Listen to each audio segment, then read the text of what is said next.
Hello and welcome to the show. You know, the one thing you'll hear over and over again when looking for marriage advice is that marriage takes work, right? Well, Dr. Cassandra Bolar is a psychology professor and marriage counselor. She says working on your marriage can be fun and fulfilling, even if it is hard work.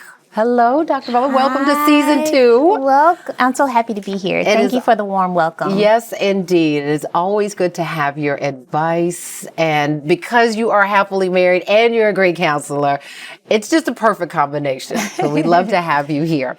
So let's talk about this. You talk about this concept of marriage takes work. We always hear that. It does, though, right? But it doesn't have to be hard work all the time. No, it doesn't have to be hard work. It can actually be exciting to create that vision, right? Mm-hmm. Because either we are sitting back haphazardly living our lives, or we're being intentional about stewarding our lives and creating targets and goals and a vision for what we want our marriages to be like.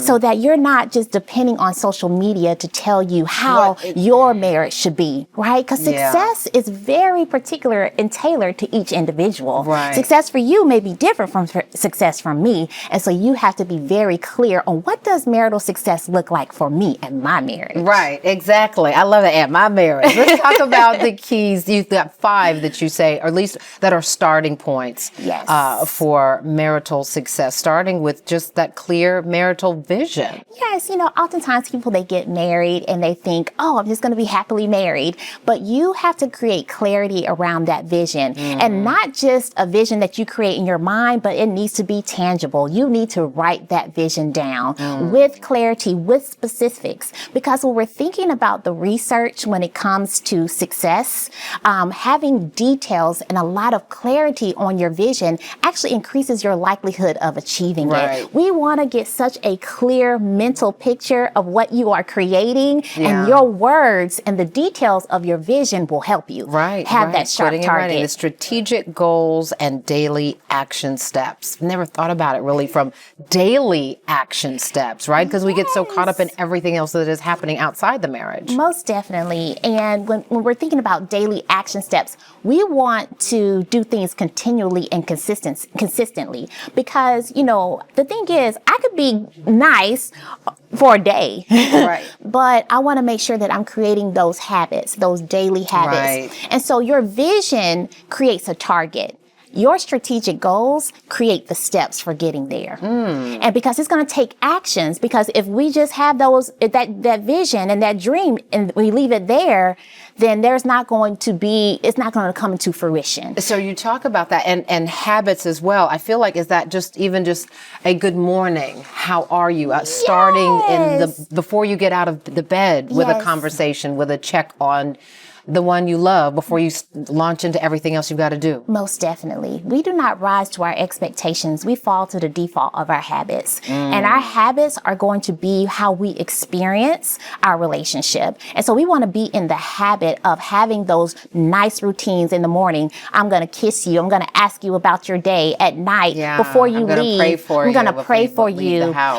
Departures. What do departures and arrivals look like? Do you kiss each other? Do you hug each other? Do you have a way of engaging? Or do you even speak? Do you even speak? When you get home from the end of the day. Yes. And we have to be and when you have that vision and you have those steps and you have that clarity, it's easier to create those habits because your habits are going to be in alignment with those goals and that vision. And I guess the date nights, then you're saying, need to be a part of those habits, need to be a part of those. Because life has a way of getting away from us, right?